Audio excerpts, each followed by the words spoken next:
Islam, the Mirage. Enough to get emotional commitment, not enough to be definitive. Peace, love, contentment, violence, suicide bombing, rebellion against rational analytical debate. The trick to create the impression of completeness, but nothing substantial to back it up. Emotional loyalty. Emotional loyalty to a man, though his life was totally flawed. In all discussions there is normally the killing fact. The conclusion that pins the whole analysis with an overarching focus. In Islam, it is the being together with Muslims that matters, not the content. Rather than get to the point, you dissipate the issue into millions of sub-points and never finally come to the focus issue, implying the opponent is wrong, but never establishing why other than they are against Islam, which is evil. Indoctrination. Every believer is indoctrinated into any opposition of Islam is evil, of Satan. Only a fool would oppose Islam.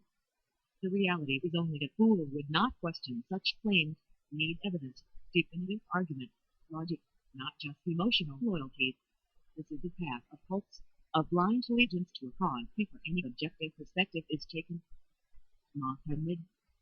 For Muhammad to be a prophet, he has to prove his authority, not just his own visions, utterances, and claims. If they disagree with every other source, if they are unique with no inheritance, then he stands alone.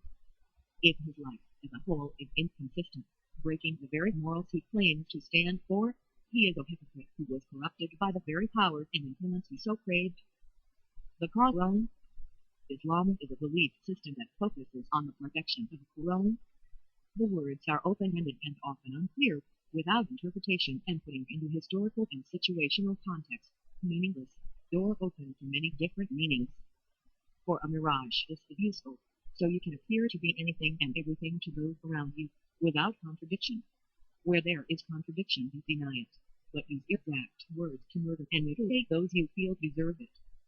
There is no moral limit, only submission to valid and abandonment of conscience. Empathy also, to integration. This is the mindset of a psychopath, where killing someone or letting them live does not matter to the individual, unless it meets their objective, obedience to Islam. Mirage of faith. So unclear is Quran, Muslims are prepared to murder each other on the different understandings and traditions. Though they claim the Quran is not corrupted, their main religious authority, the habit is disputed and contentious, where they cannot decide which tradition defines their behavior and theology. Rather than being definitive, it is fluid, just like a mirage. Foundations. The system is an amazing historical construction of human endeavor. The manipulation of ideals and the mirage of a perfect world, the making of the real world so evil, any act against this conspiracy seems justified. This is not a faith of a pure heart, of doing the right thing, of caring for your neighbor. This is a faith of blind obedience to a mirage which has no factual basis in life.